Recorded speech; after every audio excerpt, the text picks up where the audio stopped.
Bueno, en la clase de ahora vamos a ver, como el título de la unidad lo indica, algo de la filosofía política con influencia marxista. Eh, Obviamente, pues, esa tradición es muy amplia. Eh, Sin embargo, he querido concentrarme en un autor muy importante del siglo pasado, contemporáneo también de Hannah Arendt, que es Herbert Marcuse. Marcuse, como saben, pertenece a la primera generación de la Escuela de Frankfurt. Y al igual que pues, la vasta mayoría de sus miembros, quizás con la excepción de Benjamin, que no tuvo, bueno, que tuvo un final trágico, eh, se vio obligado a exiliarse y pasó eh, una buena parte de los últimos años de su vida viviendo en los Estados Unidos, ¿no? Eh, una, una de sus contribuciones más importantes eh, tiene que ver con uno de sus libros, que es El hombre unidimensional. Este libro tuvo mucha repercusión en el movimiento estudiantil de Estados Unidos y de Europa Occidental en los años 60. Fue una referencia como muy obligada para ese movimiento, y por algunas razones que creo que son bastante obvias, ¿verdad? Se trata de un libro que constituye una crítica muy fuerte al capitalismo avanzado, pero también de alguna manera también a la sociedad soviética, ¿verdad? Es en realidad un libro que critica eh, la, podemos decir, las promesas rotas de la modernidad, ¿verdad? Las promesas de emancipación, ¿verdad? Las promesas de una vida feliz basada en el imperio de la razón, a partir de su resultado histórico en el siglo XX, de las 2 guerras mundiales, la, la posibilidad pues cada vez más fuerte de contar con los medios para aniquilar prácticamente a la raza humana. Eh, Ese libro, El hombre unidimensional, eh, representa un fuerte cuestionamiento a esta sociedad, a ese tipo de racionalidad, y también algo como muy icónico de la época, eh, contrario quizás, o bueno, en un fuerte contraste con las conclusiones de las que Adorno, por ejemplo, Horkheimer, eh, Marcuse, que constata lo tremendo del panorama civilizatorio de Occidente, eh, no concluye con una mirada pesimista, ¿verdad? O, digamos, por ejemplo, el parador realmente no habría mayores alternativas, ¿verdad? A ese proceso de racionalización de la sociedad, ¿verdad? Marcuse, sin embargo, cree ver en el movimiento estudiantil, por ejemplo, en los movimientos feministas, en las luchas por la liberación en países latinoamericanos o de Asia o de África, como esperanzas, ¿verdad? Como signos de esperanza, de que es posible contrarrestar esa, ese modelo civilizatorio, ¿verdad? Ir a las raíces y proponer algo distinto, ¿verdad? A partir de lo que él llamará el gran rechazo, ¿verdad? Ese gran rechazo a, esa, a ese tipo de civilización y a la lógica interna que tiene esta civilización, ¿verdad? Eh, Decir solamente que la crítica de Marcuse está dirigida a la sociedad capitalista avanzada o al estalinismo, que bueno, hay un libro muy importante suyo que se llama Marxismo Soviético, donde hay una crítica muy fuerte hacia la lectura soviética del marxismo y a su modelo social y político, es quedarse bastante corto, ¿no? El análisis de Marcuse quiere ir a lo que constituirían las raíces del problema, ¿no? Las raíces del problema se hunden como podríamos verlo en otro de sus libros, de los cuales al cual voy a hacer también referencia, que es Eros y Civilización. Las raíces de ese proceso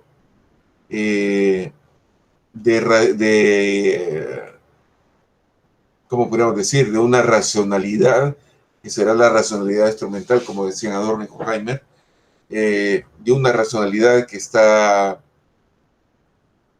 enfocada en unos fines completamente irracionales.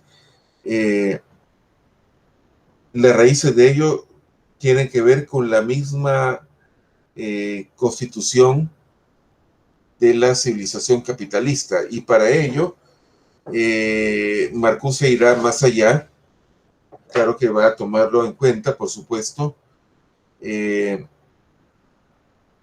la crítica de las raíces económicas, por ejemplo, ¿verdad?, que es la contribución de Marx, ¿verdad?, ver cuál es, cómo es que se origina el modo de producción capitalista, ¿verdad?, para poder entenderlo y transformarlo. Obviamente ese nivel de análisis es importante, pero también es importante integrar a este nivel de análisis ofrecido por Marx otra perspectiva que, bueno, para el tiempo de Marcuse resulta como un diálogo bastante impensado, bastante atrevido, que es poner a dialogar las categorías marxistas con el psicoanálisis de Freud, ¿verdad? Entonces, si bien la raíz de esta problemática, este proceso de racionalización global, tiene que ver con el modo de producción capitalista, y bueno, también con cuestiones que van a repetirse en el socialismo soviético. Es importante remitirnos al proceso de constitución de la sociedad en sus niveles primarios. Y esta reconstrucción obviamente tiene que ver con la forma en que Freud va a encarar este problema, ¿verdad? Para Freud, el proceso de constitución de la civilización es un proceso, bueno, que si bien resulta beneficioso, si bien resulta, pues, algún nivel de progreso, pero está cimentado sobre la base de la represión de los instintos primarios del ser humano, ¿verdad? Que obviamente, bueno, esta represión tiene una explicación, es decir, no toda represión es negativa en sí misma. Es importante reprimir esos impulsos primarios, porque de lo contrario la vida humana no sería viable. Pero resulta también que el aparecimiento de las sociedades, el aparecimiento de la cultura, va a acentuar ese carácter cada vez más represivo, lo cual todavía se verá radicalizado por el surgimiento de las sociedades modernas, ¿verdad?, capitalistas. Entonces es importante como integrar estos niveles de análisis para tener una comprensión radical, diría Marcuse, sobre los problemas que que aquejan a la sociedad moderna, y tratar de pensar una alternativa igualmente radical, ¿no? El primer texto que tienen ustedes es un escrito de Acuría, ¿verdad? Un esquema de un curso, unos apuntes de un curso que dictó en 1970 sobre el hombre unidimensional. Y creo que es una puerta de entrada muy, muy, muy interesante, a pesar de que, bueno, está centrado en el hombre unidimensional, pero hay varios aspectos de la obra de Marcuse que aparecen en el escrito de Acuría, ¿verdad? Y yo creo que también es interesante ver la conexión que hay entre el pensamiento yacuriano, ¿verdad?, esta propuesta de filosofía emancipadora, con la tradición de la teoría crítica, ¿verdad? Entonces, Yacuría habrá un recuento de sus principales obras. Una cuestión que resulta importante, ¿verdad?, viendo este escrito de Yacuría, la cosa que resulta importante es que, bueno, al igual que sus compañeros de la escuela de Frankfurt, la lectura al marxismo de Marcuse no es una lectura ortodoxa, ¿verdad? Dogmática, podríamos decir, economicista, ¿no? Que cae en una especie de determinismo mecanicista de la historia, ¿verdad? Que, bueno, son los problemas en los que caerá la lectura oficial del marxismo en la Unión Soviética a partir de Stalin, ¿verdad? 1924. Sino que se trata de una lectura que tiene a la base otras influencias filosóficas anteriores, eh, por ejemplo, Heidegger. De hecho, pues Marcuse estudia con Heidegger, ¿no? Algún tiempo de su trayectoria académica, pero sobre todo Hegel, ¿no? Hegel es un referente importante eh, y propone Marcuse una recuperación eh, de Hegel, ¿verdad? En el sentido de buscar profundizar en la perspectiva dialéctica hegeliana. También hay una influencia no menos importante, y se trata de un autor contemporáneo a Marcuse y a los autores de la primera generación de la Escuela de Frankfurt, que es un filósofo húngaro, György Lukács, ¿verdad? György Lukács publica un libro bastante polémico en el contexto de la izquierda europea, en 1923, un libro que se llama Historia y Conciencia de Clase. En Historia y Conciencia de Clase, Marcuse va a retomar el problema de la alienación que había abordado Marx, y va a ponerse en diálogo con una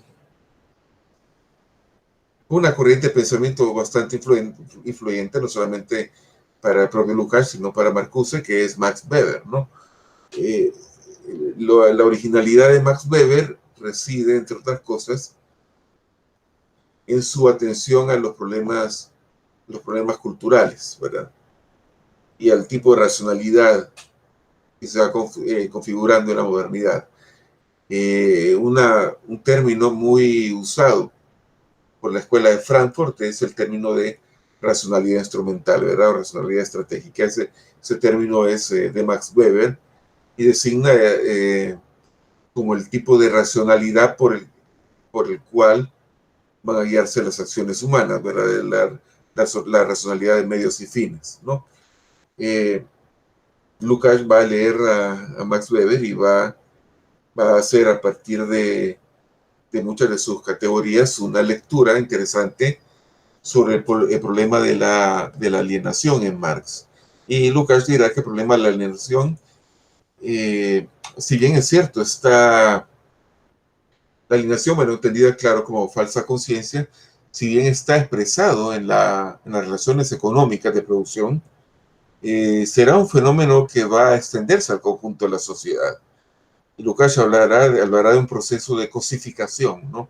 O de reificación, eh, porque el conjunto de las actividades humanas, comprendida entre ellas la ciencia, va a seguir esta lógica o esta racionalidad instrumental que al final termina sustituyendo a las relaciones humanas, producciones humanas en cosas, ¿verdad?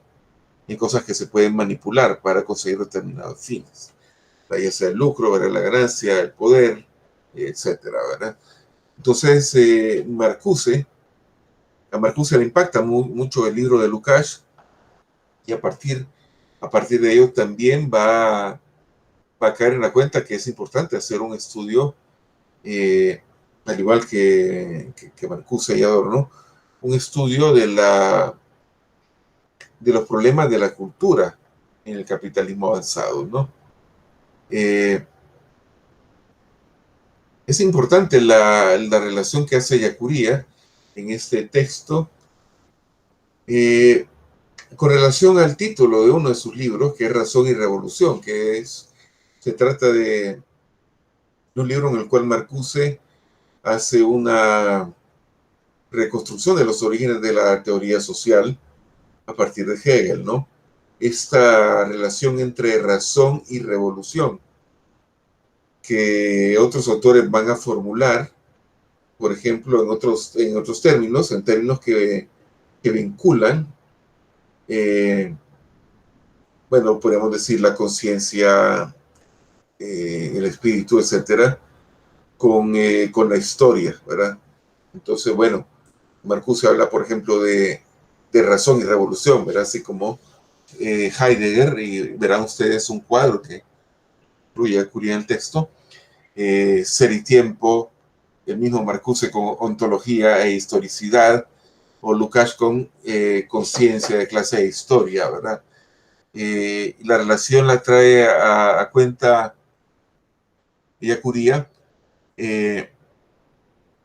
porque precisamente para él es importante hacer esta vinculación entre la racionalidad y los procesos históricos, ¿verdad? Rescatar esto desde la perspectiva de Marcuse es importante porque, como hemos visto, la racionalidad instrumental ha llevado a un proceso cada vez mayor de irracionalidad, ¿verdad? Entonces es importante rescatar la razón para recuperar también la historia. Pero no se trata, por tanto, de una postura irracionalista, ¿verdad? Sino más bien, y usando, parafraseando el título del libro de Lukács, es superar el asalto a la razón, ¿verdad? Es decir, el ascenso de estas fuerzas irracionalistas sobre la cultura, ¿verdad? Sobre las sociedades a nivel mundial. Entonces, esto es una cosa sumamente importante, ¿verdad? Luego hará una referencia a Eros y civilización, no me voy a detener mucho, porque ya voy a hablar acerca de este libro. Eh, Referencias también a otros textos, ¿verdad? El texto sobre el marxismo soviético, que resulta interesante porque hasta entonces uno podría pensar, bueno, Marcuse está criticando solamente la sociedad capitalista, ¿verdad? El capitalismo avanzado. Sin embargo, va a constatar en este libro que aparece originalmente en 1958 en inglés, en su primera edición. Luego se va a publicar en Alemania 6 años después. Eh, es un libro donde se constata que la sociedad soviética, contrario a lo que sus partidarios se planteaban, dista de ser la gran alternativa al capitalismo, tal como estaba configurado, pues esa sociedad, no podemos encontrar tampoco una sociedad liberada, ¿verdad? Por lo tanto, habría que recuperar también, que repensar también el propio marxismo, ¿verdad? Y las muestras de esto son las conmociones que hay en el campo socialista en los años 60, particularmente en Hungría a principios de la década, y luego en Checoslovaquia en el año 68, ¿no? Bueno, luego hay otras referencias a otras obras. Quiero centrarme en algunas cuestiones que dice ya sobre el hombre unidimensional Ellacuría. Una cuestión importante acá es que Ellacuría subraya un punto que le parece bastante llamativo del libro de Marcuse. El problema, o como lo pregunta Ellacuría en el texto, ¿qué le pasa a nuestra sociedad? Muchas cosas le pasan a nuestra sociedad, pero lo que de verdad le pasa, aquello que en el fondo le pasa es que no tiene crítica, no tiene oposición. Parece que nunca ha habido tanta oposición y crítica, pero solamente es una apariencia. Y esto lo menciona Ellacuría a partir de lo que mismo Marcuse dice, ¿no? En el sentido de, bueno, las sociedades europeas occidentales de posguerra son sociedades democráticas, el mismo Estados Unidos, una sociedad democrática, las sociedades donde hay pluralismo político, ¿verdad? Donde hay posibilidades, por lo menos hasta cierto punto, ¿verdad? Digamos que también las crisis en esos países son también muy fuertes. como cierta posibilidad de criticar el sistema sin que esto implique una persecución de fuerzas represivas del Estado, ¿verdad? Claro, no ocurrirá esto, sino hasta el punto en que esa crítica sea como muy radical, ¿verdad? Y toque los temas sensibles de este sistema. Pero ¿qué es lo que pasa? Bueno, nunca ha habido tanta crítica, pero sin embargo hay una pérdida de la capacidad crítica.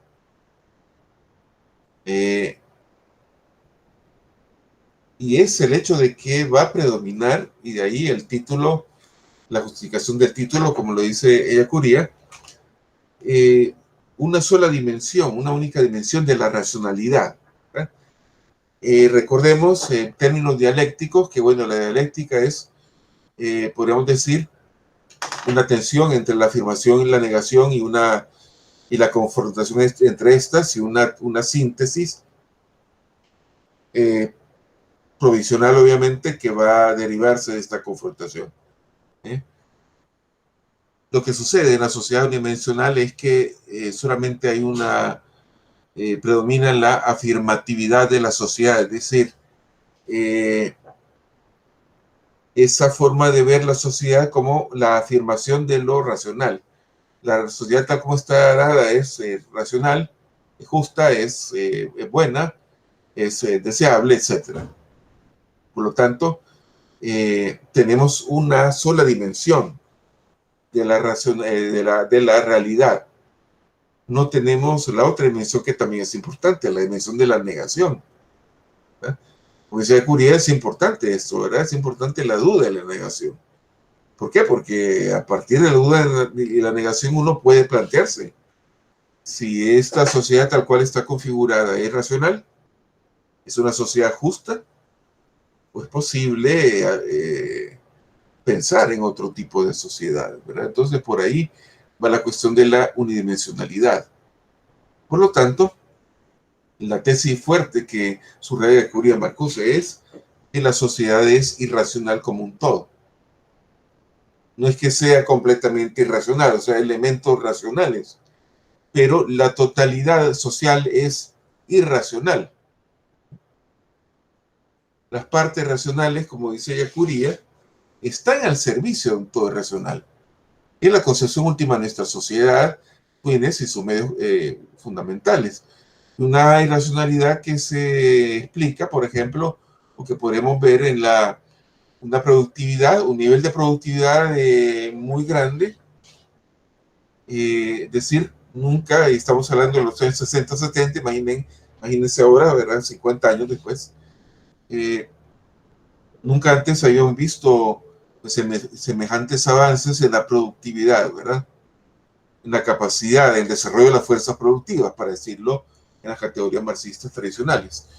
Pero bueno, ese desarrollo de fuerzas productivas, del cual se podría esperar la liberación del ser humano, bueno, la liberación de su necesidad. El ser humano ya no estaría encadenado a la necesidad, no estaría encadenado, por ejemplo, a dejar las mejores horas de su vida, como decía Marx en 1844, en trabajos enlutecedores, ¿verdad? Sino que tendría pues las condiciones materiales para poder dedicarse a otras cosas más interesantes, ¿verdad? Más que la mera supervivencia, pero no. La productividad es destructiva del libre desarrollo de las fuerzas de las necesidades humanas y de sus facultades. También, el número 2, una paz que se mantiene, está haciendo alusión a la Guerra Fría, una paz que se mantiene por la constante amenaza de guerra y un crecimiento que depende de la represión de las posibilidades reales para pacificar la lucha por la existencia a niveles individuales, nacionales e internacionales. Entonces, eso es el elemento irracional. ¿Cuál sería la alternativa? Bueno, la alternativa sería el cambio de la totalidad, es decir, la revolución, ¿verdad? Pero no cualquier revolución, sino que una revolución que cambie radicalmente de signo esta irracionalidad. ¿Por qué lo digo? Porque esto tiene una relación muy fuerte con la crítica que le hace a la Unión Soviética. En un sentido estricto, la Unión Soviética, desde estos criterios que acabo de apuntar, no difería radicalmente de Estados Unidos, de los países occidentales. ¿Por qué? Porque también veíamos un fuerte desarrollo de las fuerzas productivas, un fuerte desarrollo científico-técnico que por un lado no conducía a una liberación de la necesidad, que ciertamente, bueno, hay que reconocer, en la Unión Soviética, pues, algún nivel de equidad en términos sociales, ¿verdad? Eso a la educación, a la cultura, a la salud, etcétera. No sé, en los países capitalistas. Pero tampoco había, desde la perspectiva de Marcuse, una liberación del yugo de la necesidad, ¿verdad? Y de la represión. Esto está bastante unido, como vamos a ver en Eros y Civilización más adelante. Tampoco, pues, una diferencia radical en el hecho de que había una paz que se mantenía bajo la amenaza de guerra. ¿Verdad? La Unión Soviética también está, evidentemente, atada a esta lógica de la Guerra Fría. Y además, una civilización o un modelo social que tenía también un carácter represivo, ¿no? Y eso es una cosa bastante evidente, ¿no? Entonces, no se trata de un cambio o de una cosa tan simple hablar de una revolución, ¿no? Sino que implicaría un cambio radicalmente radical eh, de la sociedad, ¿no? Eso por una parte. Por la otra, otro elemento importante es una afirmación que para Ellacuría es bastante llamativa, porque esta afirmación de Marcuse sería como el juicio a priori, el juicio previo, el juicio fundamental de toda teoría social. ¿Por qué es importante la teoría social? Porque es una teoría que no solamente explica cómo es la sociedad, sino que también diagnostica y propone cómo debería ser esa sociedad. Contrario quizás a la tradición positivista, el positivismo dirá que la teoría social no tiene que tener ningún elemento a priori, aunque bueno, el positivismo tiene varios elementos a priori, varios presupuestos, podríamos decir. Marcuse dice que efectivamente la teoría social debe tener un elemento a priori, debe contar con un presupuesto básico. Y este presupuesto básico es el siguiente. Lo formula Marcuse de una forma muy hermosa. Es el juicio según el cual en la vida humana vale la pena vivirse. O, si más bien, la vida humana puede y debe ser hecha para que valga la pena vivirla. Muy importante esto. Ese es el a priori, el punto de partida de la teoría social, el fin último, ¿no? Que la vida humana valga la pena vivirse. Muy interesante porque esta concepción de Marcuse choca, digamos, con otras teorías sobre la sociedad o, digamos, o filosofías sobre la sociedad, en el sentido de que, bueno, podrían como colocarse en un sitio como muy lejano a la vida humana, ¿verdad? Y bueno, hablar de la justicia en un sentido abstracto, ¿verdad? Unos grandes valores, en un sentido como muy nebuloso, pero Marcuse habla de la vida humana como algo que debe valer la pena vivir, ¿no? Que tiene que ser digno de vivirse, ¿no? Segundo elemento que es importante en la teoría social es también la discusión sobre la cual Marcuse tiene una postura muy clara, sobre si en la sociedad existen o no posibilidades de mejoramiento de la vida humana. Entonces, si admitimos eso, que sea como hipótesis de trabajo, dice Ellacuría, bueno, eh, debemos determinar cuáles son los reales recursos de una determinada sociedad para que sea posible mejorar la existencia humana. Y cómo estos recursos deben ser usados, cito Marcuse, para el desarrollo óptimo y la satisfacción de las necesidades humanas y de las facultades humanas, con un grado mínimo de penuria y de miseria, ¿verdad? Trabajo arduo y de miseria más bien. Estos elementos son importantes. La constatación o partir de que la vida humana vale la pena vivirse y segundo, constatar que efectivamente hay recursos materiales, hay una posibilidad real para que la vida humana vale la pena vivirse. Esto nos lleva al papel de la teoría crítica, ¿verdad? La teoría crítica debe ser una teoría que se apoya en dos elementos, en la abstracción y en la trascendencia, ¿no? La abstracción significa sacarnos de la inmediatez, sacarnos de este nivel inmediato de estar en la realidad. Y segundo, la trascendencia o el nivel trascendente de la teoría no implica una cuestión metafísica o teológica como aclara Ellacuría, sino simplemente, como dice nuestro autor, ir más allá de los hechos dados para confrontarlos con las reales posibilidades de transformación. Ese es el elemento importante acá. Entonces, para no extendernos demasiado en el texto de Ellacuría, podemos advertir entonces que el libro de Marcuse es interesante para Ellacuría porque está planteando una teoría para el cambio social, ¿verdad?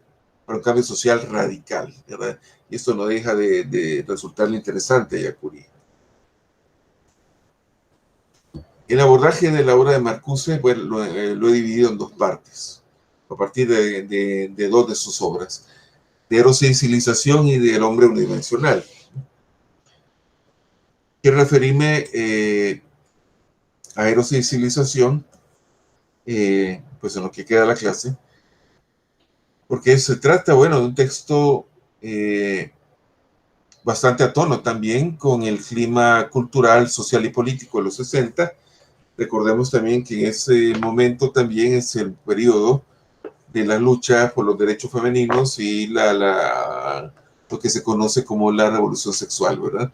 Es un cambio radical, ¿verdad? Propuesto por estos nuevos sujetos sociales a las relaciones sociales, a las relaciones, o la forma en que se vivía la sexualidad, ¿verdad?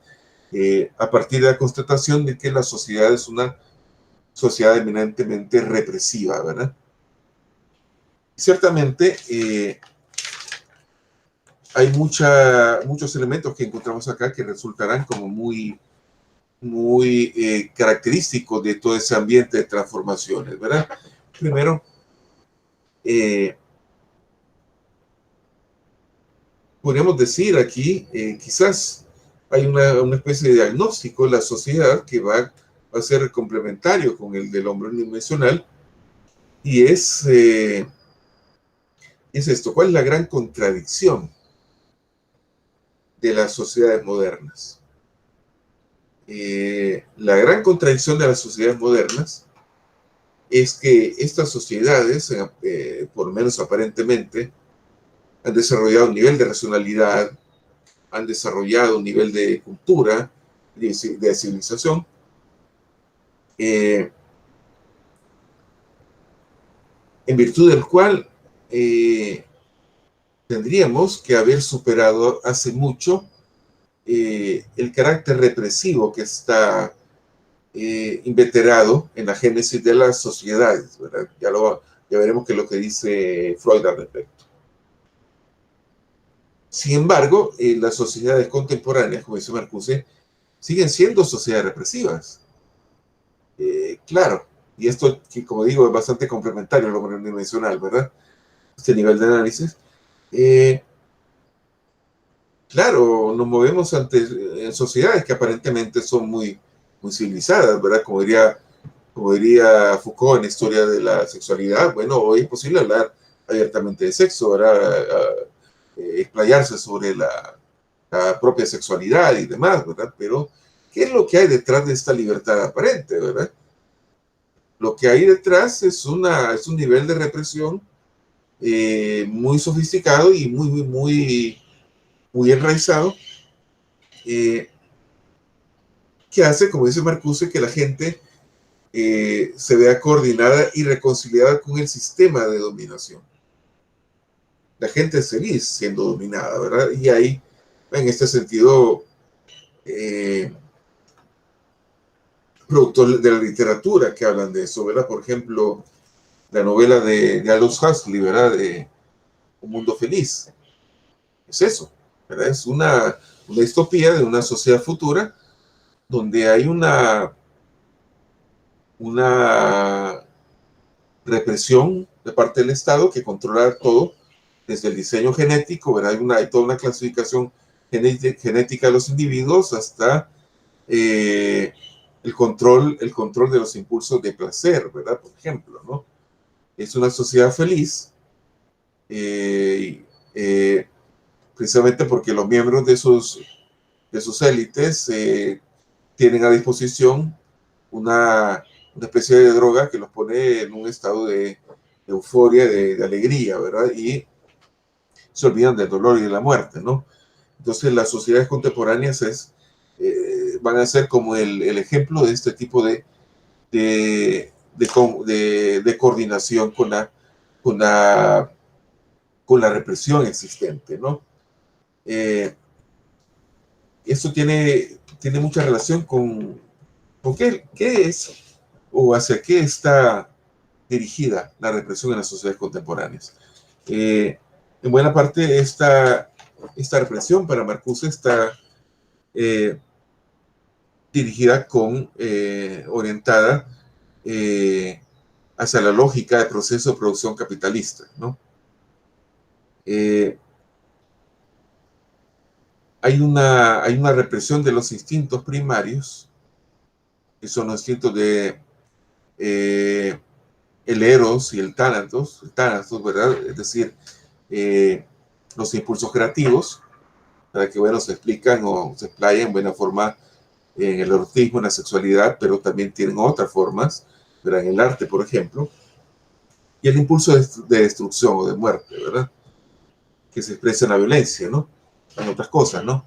Eh, estos dos impulsos son reprimidos, administrados para domesticar a los individuos y convertirlos en personas productivas, ¿verdad? Personas de bien, personas que son compatibles con el sistema imperante, etc. La hipótesis que defiende aquí Marcuse es que si bien es cierto que, como ya lo decía Freud también, es importante poder encauzar estos impulsos primarios, el eros y el tánatos, ciertamente hay que encauzarlos, porque librados a sí mismos, bueno, son destructivos, incluso el eros es destructivo si no tiene un encauzamiento constructivo. Freud hablará de una sublimación, ¿verdad? La sublimación es redirigir esas energías hacia algo constructivo, ¿verdad?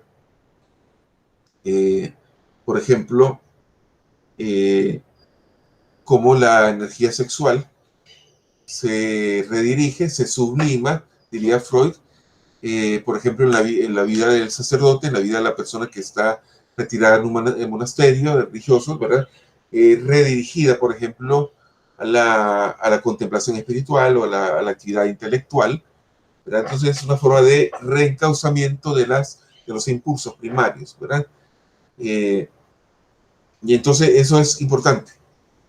porque los impulsos primarios en sí mismos hacen invivible la vida humana, la hacen inviable. Ya lo veremos luego con Freud, ¿verdad? Con lo que dice Marcuse sobre Freud. El problema es que la civilización genera una sublimación represiva. Y entonces, como resultado de ello, tendremos individuos reprimidos, individuos enfermos, ¿no? Para Marcuse sería posible hablar de una sublimación no represiva, como una posibilidad de superación de este problema civilizatorio. Y eso lo veremos más adelante. ¿Cuáles son los elementos de los cuales parte Marcuse con respecto al psicoanálisis? En el psicoanálisis hay dos categorías importantes, dos elementos importantes: el principio de placer y el principio de realidad. De forma innata, desde que pues nace un niño, ahora nace un bebé, hay una fuerte orientación por el principio de placer. ¿Qué es el principio de placer? El principio de la búsqueda de una gratificación inmediata. Un niño es incapaz de esperar para comer, para jugar, para cualquier actividad que le reporte un placer, ¿verdad? Entonces busca una gratificación inmediata. Y esto, bueno, tiene sentido, pero es importante también que el niño poco a poco deba aprender cómo dominar esa búsqueda de placer inmediato, ¿sí? Incluso su vida puede correr peligro en la búsqueda de placer inmediato. Por ejemplo, al subirse, por estar jugando, al subirse a un mueble, una cosa que está alta porque le gusta, bueno, puede tener un accidente horrible, ¿verdad? Entonces tiene que aprender ¿a qué? A conocer ese otro principio de realidad.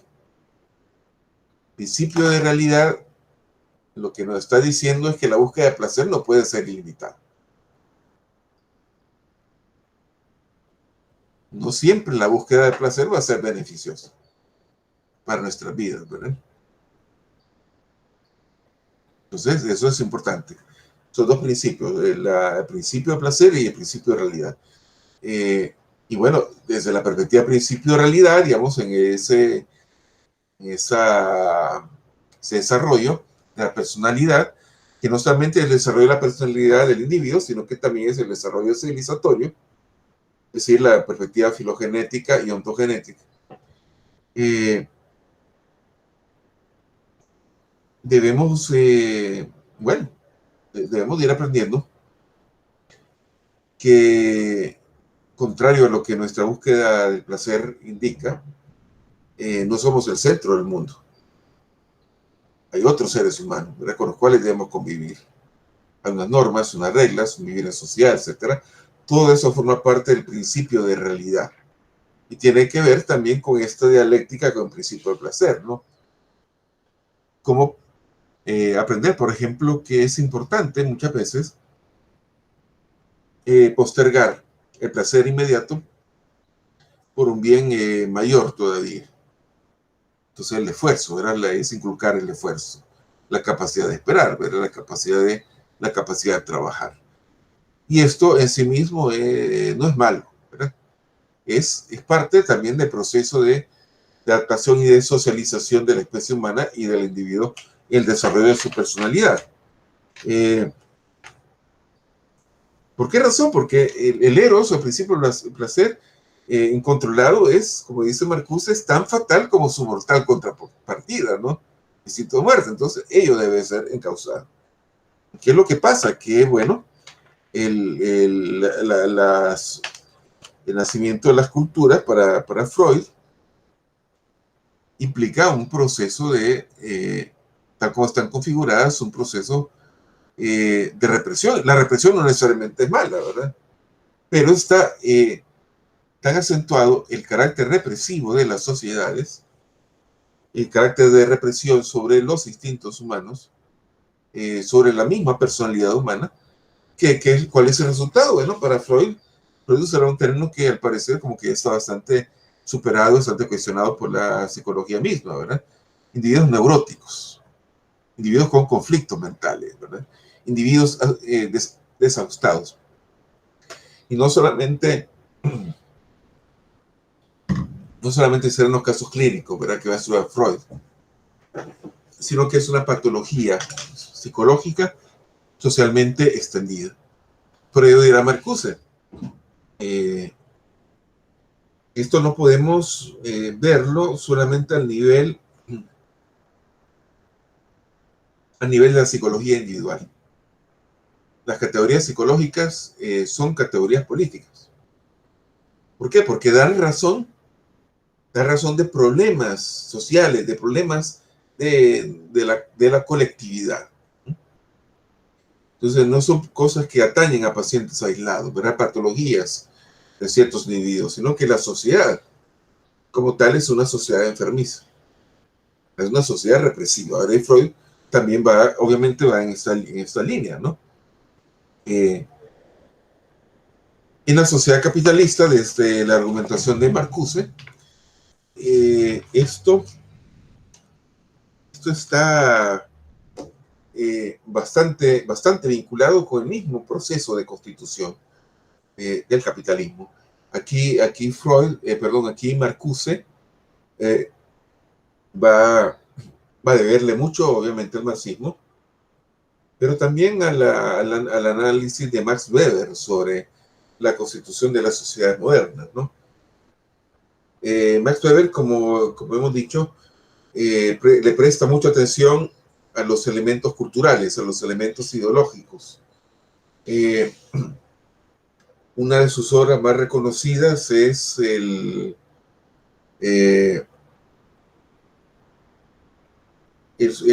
la ética protestante y el espíritu del capitalismo, ¿verdad? Donde Weber hace un análisis muy interesante, nada mecanicista tampoco, de cómo muchos de los elementos éticos, espirituales, de algunos de los movimientos de la Reforma Protestante serán elementos que el mismo capitalismo va a interiorizar, va a desproveer de su carácter sacro y va a introyectar, y eso lo veremos más adelante con Macpherson, en la constitución del sujeto capitalista, del hombre económico, ¿sí? Para Marcuse este diagnóstico es importante, ¿verdad? Tendríamos que añadirle, obviamente, pues a partir del nivel de análisis de la estructura económica de Marx, también la perspectiva psicoanalítica, la lógica represiva de constitución de la civilización, que ya denunciaba Freud, es completamente funcional al capitalismo.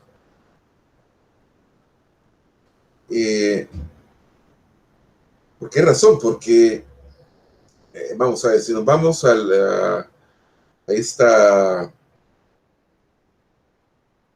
este mismo concepto, ¿verdad?, que es propio de Weber y que, bueno, trabaja en la Escuela de Frankfurt, el concepto de racionalidad instrumental, o el tipo de racionalidad que va a predominar sobre otras en el capitalismo. Bueno, es una racionalidad basada en el cálculo, basada en esta idea de calcular los medios para lograr determinados fines, es decir, la ganancia, por ejemplo.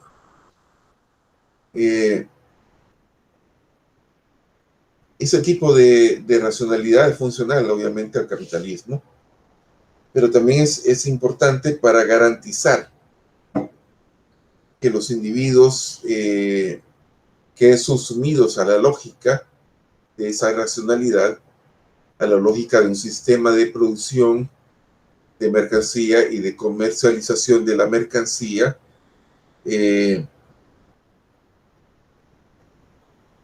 un tipo de individuo que pueda someterse a esa lógica. esa lógica, bueno, que está muy bien explicada en el análisis marxista del fetichismo en la mercancía, ¿verdad? Cuando nos habla en los cuadros de 1844 de cómo la persona se ve cosificada y la mercancía se ve elevada a un rango de dignidad de cuasi divino, ¿verdad? ¿Cómo se logra eso? Entre otras cosas, obviamente no hay ninguna explicación simple, pero entre otras cosas esto solamente es posible eh, mediante ese proceso represivo, en el cual está afincada la civilización moderna, ¿no? Es importante entonces eso, y eso, entre otras cosas, como digo, va a lograr eh, que los individuos se vean perfectamente acoplados a esa lógica de carácter represivo y se conviertan en sujetos productivos, por un lado, ¿verdad? Pero también en sujetos que van a acatar un tipo de disciplinamiento represivo, que será el que va a mantener este estado de guerra también. Entonces, eso va teniendo una cuestión como una preponderancia del razonamiento de Marcuse. Esto obviamente tiene que ver con la represión de la sexualidad, ¿verdad? La represión del eros. El eros es la energía creativa, que se expresa obviamente a nivel primario en la genitalidad, ¿verdad? Nivel genital de la sexualidad, pero también se expresa en toda la actividad creadora del ser humano. Ese eros, para Marcuse, es interesante recuperarlo, rehabilitarlo, reencauzarlo de forma no represiva, porque también representaría la posibilidad de liberación. Ese impulso creador es, es en buena medida, como digo, yo creo que los libros son bastante complementarios, es en buena medida lo que proporciona, lo que nos proporciona la capacidad eh, de contrastar la afirmatividad de la sociedad. Es decir, la capacidad de cuestionar y de crear otras cosas, ¿verdad? Crear alternativas. En buena medida, el arte ha sido podemos verlo en muchos de sus elementos históricos, una forma de transgresión, una forma de cuestionamiento de los valores de la sociedad capitalista, eh, porque tiene cabal, justamente este carácter de negación, ¿verdad? Es lo que va a llamar Marcuse más adelante el gran rechazo, ¿no? El gran rechazo a esa supuesta racionalidad, a esa racionalidad que envuelve una profunda irracionalidad y la capacidad de pensar otra cosa, ¿verdad? Como diría Baudelaire, es la promesa, el arte es una promesa de felicidad, ¿no? Porque nos hace soñar con otro mundo posible, ¿no? Eh, entonces, ese, ese héroe se verá reprimido seriamente en las sociedades modernas y va a verse confinado a la mera genitalidad y será encauzado, bueno, será industrializado incluso, ¿verdad? Por un lado la represión, pero también la exacerbación de ciertas facetas del erotismo humano para convertirlos en mercancía, ¿verdad? Y bueno, toda la degradación humana que esto supone. Marcuse, para ir concluyendo, eh, Marcuse va a plantear la posibilidad o una vía de liberación eh, a partir de la liberación del eros. Lograr que el eros deje de estar, por un lado, reprimido, pero por el otro lado, como encasillado en determinada faceta del ser humano, y convertirlo en esa idea creadora, transformadora de la realidad, ¿verdad? Como vemos, esto tiene un profundo carácter utópico, un profundo carácter muy optimista, que tiene mucha relación con los movimientos sociales, ¿verdad? Con los nuevos sujetos sociales y políticos de ese momento. Es evidente que ha pasado mucho tiempo sobre eso, que ya, digamos, lo que se esperaba, por ejemplo, de la revuelta estudiantil, de la revolución sexual, bueno, de los 60, de la contracultura, pues a lo mejor haya sido superado, ¿verdad? Incluso neutralizado por el mismo sistema capitalista, ¿no? Comercializado, ¿sí? Pero es importante recuperar, me parece a mí, una intuición fundamental en el libro de Marcuse. Caer en la cuenta que los problemas de las estructuras psicológicas son problemas políticos. No podemos hablar seriamente de una teoría crítica que pretenda dar cuenta de la complejidad de la sociedad y que pretenda además dar elementos para su transformación sin tomar en cuenta los elementos psicológicos. Y bueno, muchos cuestionan a Freud y dicen que también está superado, además, pero yo creo que es importante también ver ese diagnóstico freudiano del carácter represivo unilateralmente de la sociedad y cómo plantearnos otro tipo de sociedad que no esté basada primordialmente en la represión, ¿no? No sé si usted quiere comentar algo, preguntar algo. Sí, gracias, profesor. Bueno, no más estaba pensando que, en primer lugar, esta postura que hemos estado revisando, de alguna forma me parece como un poquito opuesta, en cierto sentido, a la que ya habíamos revisado de Hannah Arendt. Al menos en el texto que leímos de Arendt, yo siento que había digamos, una gran preponderancia a un cambio de las estructuras antes de cambiar al individuo, ¿no? Y aquí veo como digamos, otra perspectiva, otro paradigma. Sí, evidentemente se está hablando de un análisis social, del análisis de las sociedades capitalistas y comunistas, pero dándole esta preponderancia y esta importancia a todos estos factores psicológicos, ¿verdad? O psicoanalíticos, más bien, el eros, el tánatos, todas las pulsiones y los impulsos que tiene el individuo para llegar a definirse. Y cómo pues todo esto, ¿verdad? Siendo reprimido, va a generar o a degenerar en una sociedad, bueno, con problemas como en la que vivimos. Me parece bien interesante, la verdad es que me ha llamado mucho la atención cómo Marcuse ha recuperado todo esto. Al menos no he leído todavía el texto de Marcuse, creo que aún no nos ha dicho qué parte de los textos vamos a leer, pero sí ya leí el texto de Diacuría y me pareció muy, muy interesante este resumen que hace o este adentramiento que hace a la obra. Sobre todo, digamos, esta parte de la importancia de la teoría crítica, de la teoría sociológica, ¿verdad? Es que no es simplemente un análisis por hacer mero análisis, sino que ahí se encuentran las posibilidades, o más bien ahí está la búsqueda de estas posibilidades de lo que puede llegar a ser la sociedad. Entonces, me parece muy rico, o sea, inclusive quizás por eso es que le interesaba tanto, o que le interesó a Yacuría para dedicarle un artículo y un breve estudio, porque parece que va bastante encaminado con esta cuestión de la filosofía de la liberación y la teología de la liberación, que sospecha, ¿no? Que al final, que creo que también va bien encaminado con la teoría crítica, ¿no? Que al final sospechan de toda esta sociedad y del confort y del progreso y de todos los supuestos bienes que nos promete la sociedad. Y que de alguna forma es una especie de enajenación, ¿no? Algo con lo que no tiene controlado.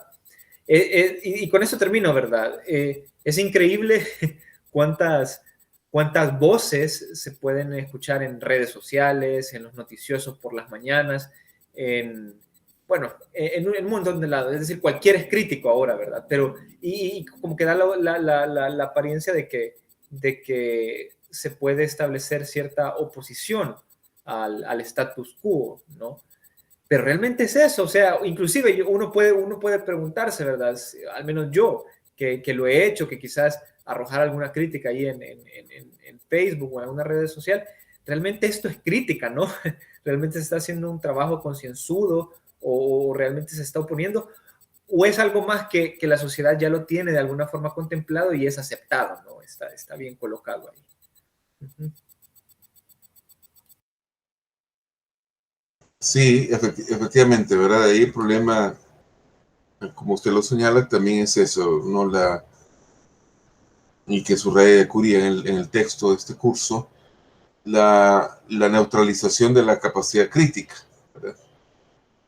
Y claro, podemos movernos como a un nivel muy superficial de crítica, pero creo que el texto de Curia es bonito porque recupera también cuál es el sentido real, profundo de la crítica, ¿verdad?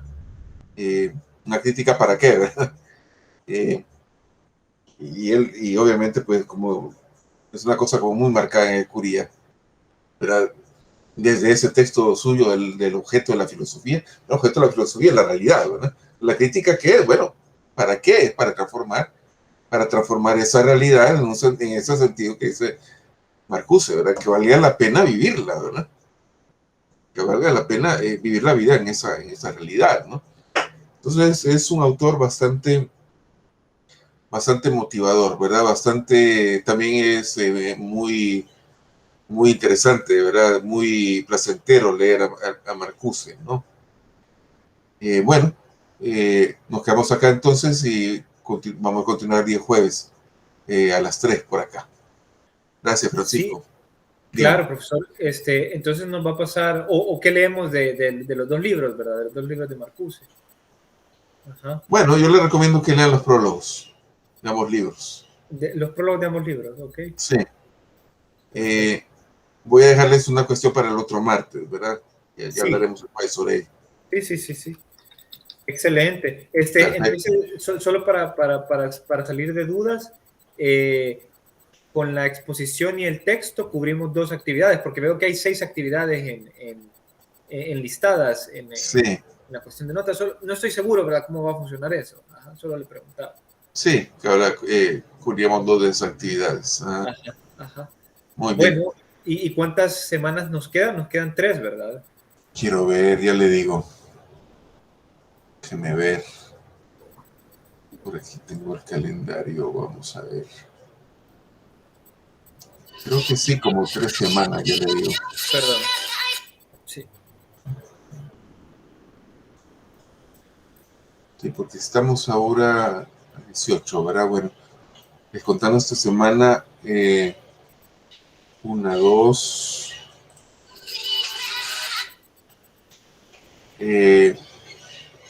Bueno, sí, 3 semanas y una. Ah, no, quiero ver. Bueno, quiero ver, déjenme ver. A una. Sí, 3 semanas prácticamente y quizás el último día, que es 15, ¿verdad? Ok, muy bien. Perfecto. Entonces quedamos así. Voy a hacer las lecturas y ahí le voy contando el jueves. Perfecto. Sí, muchas gracias, profesor. Bueno, un gusto. Hasta Nos entonces. vemos. Hasta luego.